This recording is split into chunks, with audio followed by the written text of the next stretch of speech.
Hi, and welcome to the Beer Temple. I am Chris Quinn. Just me today. Very special episode. Have two pretty hard to get your hands on double IPAs, both of which are in cans, and both of which I'm very excited to drink. We have first the Surly Abrasive out of the Twin City area up in Minnesota, and also Heady Topper from Vermont. Where in Vermont? I'm not sure. Waterbury, Vermont. Both these beers are pretty locally distributed to their own areas, so they're not really the easiest to get, and they're also very highly regarded. I think Surly Brewing is certainly in the top 50 right now on Beer Advocate, probably the top 30. It's up there, and Heady Topper, I believe, is in the top 5 of all beers. So take that with a grain of salt, but these are very popular beers right now that people are really enjoying, and I had both of them at once. I figured, well, why squander it on just myself? Why just enjoy it yourself, Chris, when you can set up all this stuff and spend some time and then do a video of it? But that is really what I enjoy to do, so that's what I'm doing. Thanks to my friend Bill, friend of the show, for sending these to me. Very nice of him. And with that, we're going to get right to it. Surly is maybe going to... Okay. So Surly Brewing out of Minneapolis used to be able to get some of their beers on draft here in Chicago, but they had such a radical following locally that they started pulling back. You've probably heard some of the bigger breweries doing that around the country as, kind of their demand grows and grows and grows. They want to pull back more close to their brew pubs and or production breweries, I should say. And there's a big reason for that. You want to have control over, your beer. And when it's closer to you, you can know, what's going on a little bit better typically. But I digress. So Surly really is only in the Twin City area right now. Also one of the first guys to can, or at least on that early forefront of canning. All their beers always have been in cans, and they make some good beers. So the Abrasive is their double IPA. I don't know if I mentioned that before. Both these beers are double IPAs. And this beer, I don't know the exact date, but it was brewed in March. We're coming up on just the very, very end of April. So let's say it's, 6 weeks old. So it's, 4 to 8 weeks old, probably about 6. But for a double IPA, that's pretty good. All right. So... very hazy orange color here, just a little bit ahead, not too much, which is surprising considering when I opened up the can, it just kind of foamed up all over the place. Ooh, man. A lot going on here. So you have definitely a malt backing. There's a nice bit of almost like... fruitiness, a good amount of fruitiness that I believe are coming from the esters. It's hard to say because there's so much hops going on here. A lot of like orangey marmalade flavors on top of like really kind of wet, sweet, nectary tropical hops as well. A little bit of that cheesy character as well. I think that we were calling out in the Deviant Dales a couple episodes ago. And I know I have been doing a lot of double IPAs, and now that I think about it, or IPAs, double IPAs, and a bunch in a can.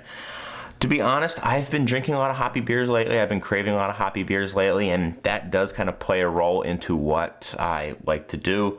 But I'll promise to try to spread it out a little bit and do some different style profiles and stuff like that. But yeah, really nice kind of resinous flavor. Big hops.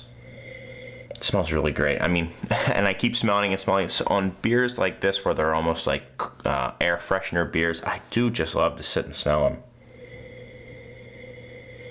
Yeah, that really nice orange tropical fruit punch blend.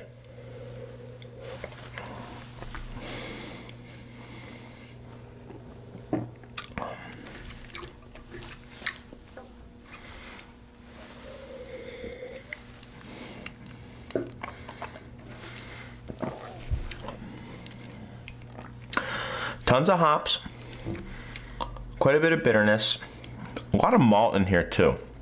Pretty balanced beer for the amount that's going on here. A lot of hops, but it doesn't feel like it's necessarily that almost like wicking, astringent character that you can get when there's a ton of hops in a beer.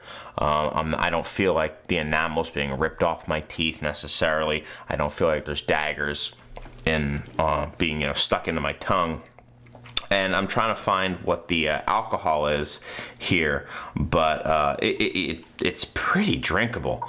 I mean, I could easily and will easily drink this entire can. I really like it.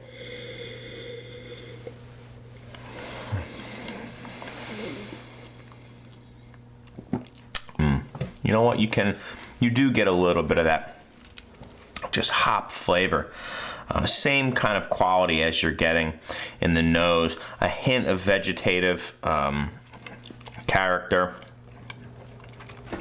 Quite a bit of bitterness as you continue to drink. Solid beer, man. Man, it's a really nice beer. I'm probably going to go 93 with this beer. I mean, it's good for the amount that's going on. I really like the balance here. I like that it's not overly bitter. I like that there's a lot of different kind of hop flavors going on, and that it's not just kind of out of control. It's somewhat contained. It's well put together. 93. Very impressed with the Surly Abrasive. Very, very impressed. All right. So don't have a rinse here, but shouldn't be that big a deal. This is the Heady topper from the Alchemist. This is the only beer that they can here, and no date on this, but Bill told me that I think this was given to him from someone who was at the brewery. It's pretty darn fresh. I'd say about a month as well, maybe even less. And the Alchemist is a pretty small shop. They just started canning this beer, I believe, in late 2011, and before that they weren't canning anything. They weren't even doing growler fills because the head brewer seems to be a bit of a control freak, and he wants to know that when you're having his beers, they are tasting exactly like he wants them to. He doesn't want you to go home and put your growler away for a week and drink it over a week and then not like his beers when they're not kind of reflective of what he wants them to be. He was I forget this guy's name, John Kimmish, I guess is his name, yeah, John Kimmish. And he was a protege of Greg Noonan, who we mentioned on the Black IPA show. I believe it was actually the More Brown Than Black collaboration from Stone. We talked about the origins of the Black IPA and how that beer was kind of an homage to Greg Noonan, who was kind of a Vermont brewing hero and is credited with inventing the style. And this guy, John, from The Alchemist, was brewing with him at the time. So I would guess, or brewed with him for a time. I don't know if he was literally with him at that time, but he probably knows hops pretty well. Pretty cool can here. It's a picture of a dude with a little bow tie and a beard drinking a beer, and his head is getting exploded, and there's like hops shooting out of his head. Pretty cool. Double IPA. Yeah, it says you should drink it from the can. Why? I'm not going to crawl right into the can. We can unfiltered, unpressurized hop experience. Why do I recommend you drink it from the can? Quite simply, to ensure a delightful hop experience. The active poured into a glass smells nice, but it releases essential hop aromas that would feel so hard to retain. If you must pour it into the glass, man, all right, whatever. I'm going to pour some into the glass. Maybe I'll take a sip out of the can as well, but I'll pour it, carefully. I've never heard to drink straight from the can is the way to do it. Don't know the guy. I'm sure he knows what he's doing, but you know, no growler fills. Don't drink it out of a glass. These are things I've never heard before and pretty much don't really agree with, but who am I? Anyway, much lighter than the Surly Abrasive, much more of like a straw or golden color, incredibly hazy. Really can't see much through it at all. I mean, I can't even see my finger right here, and that's not a lot of beer. And I can't even really see my finger at all, just a little bit of a shadow. Very thin dusting of foam at the top. Let's dive in. Well, okay. Man, so this beer smells like you've taken a couple hops and kind of warmed them up in your hands and just kind of stuck your hand in your nose in your hand and smelled it. I mean, it smells incredibly fresh. It's got a lot of those same kind of tropical, I was saying, like ripe, dripping, wet nectar, tropical essence with the Abrasive. You're definitely getting that here, probably even more so. It's much more on the tropical aroma side. You're also getting some green, you know, maybe a little vegetal, but more like, I don't know if it's eucalyptus or basil, some kind of like a bright herb as well. Not getting any of the dank, you know, or the wood or earth. It's really kind of these lighter, brighter hop flavors. It smells wonderful. Not getting that cheesy character either.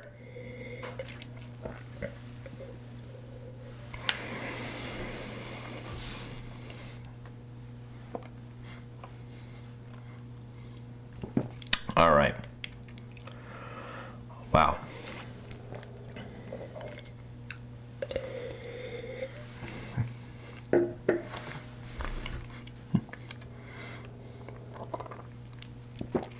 Sorry, I'm quiet for so long. I'm really just kind of experiencing this beer and kind of figuring out what I think of it. Very creamy mouthfeel. Intensely hoppy. Not intensely bitter. In fact, this is not bitter at all, really. There's a little bit of kind of drying astringency, and there is some bitterness on the back end.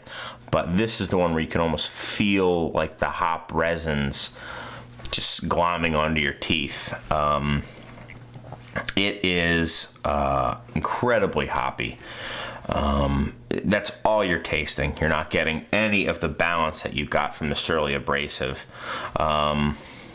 Very, very drinkable as well. I don't know what, I think it's like 8% I saw somewhere. Yeah, 8% alcohol, which is pretty high. You're not getting any of it. You're not really getting any alcohol warmth. You're not getting any on the nose. This is just a one-trick pony, but I mean, geez, they're nailing that trick pretty hard and pretty well.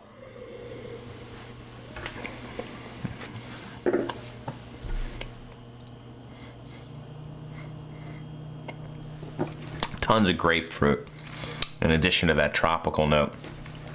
Tons of grapefruit pith. And someone asked me what pith is. When you unpeel a grapefruit or an orange, and there's that white stuff on the inside, and it's got a little bit of a bitter taste, but also pretty citrus as well. That's the pith, and that's what you're getting here. You're getting that bitterness and that tropical flavor, like a yellow tart grapefruit, not the ruby sweets at all. I mean, this is pretty intensely grapefruity. If you like hops, I mean, I can't imagine a beer being much more hoppy than this. It's also delicious. This is the style of beer that I really like.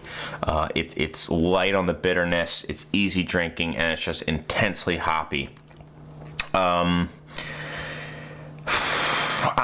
I really think the Surly beer might be put together a little bit better, if that makes sense. There's a little bit more going on. It's just balanced a little bit more. But if you're going for a one-trick pony and you just want to get your head I wasn't even thinking of it, but your head blasted off with hops. This is the beer. I also really like this beer. I've said before on the show that if you're going to be a one-trick pony, nail that one trick, and they certainly do. 5 in the world. I don't think it's that good, but I think it's pretty darn delicious. I'll go. Oh, let me drink it out of the can. Hold on.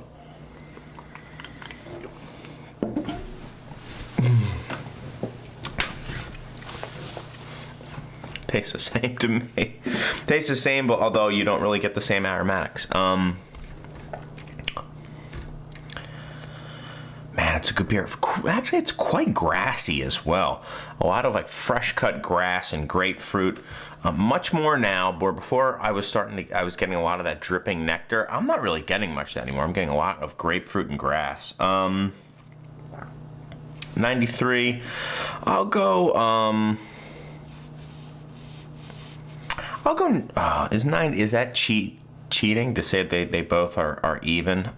It's just so much hoppier than the Surly. I mean, they're different beers. I'm going to give them both 93. I think they're both excellent beers. I reach for either of them anytime.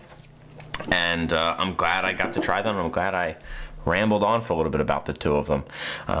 That's really about it. If you've had either of these beers, please let me know what you think of them. Do you think this is the 5th best beer in the world? Or do you think this is the 35th best beer in the world? I'm guessing there. Let me know. Facebook, although I think Craft Beer Temple is probably the best place, just leave a comment under the video. I always love it when you guys do that, and you're pretty good about it. That's about it. Keep looking out. We've got the 100th episode coming up. It should be a fun one. And then for episode 101, I'm going to be switching stuff up a little bit, adding some new stuff to the show that I think you guys will really like. So keep on the lookout for all that stuff. Until then, man, guys, I've got some good beer to drink, and I really hope you do too.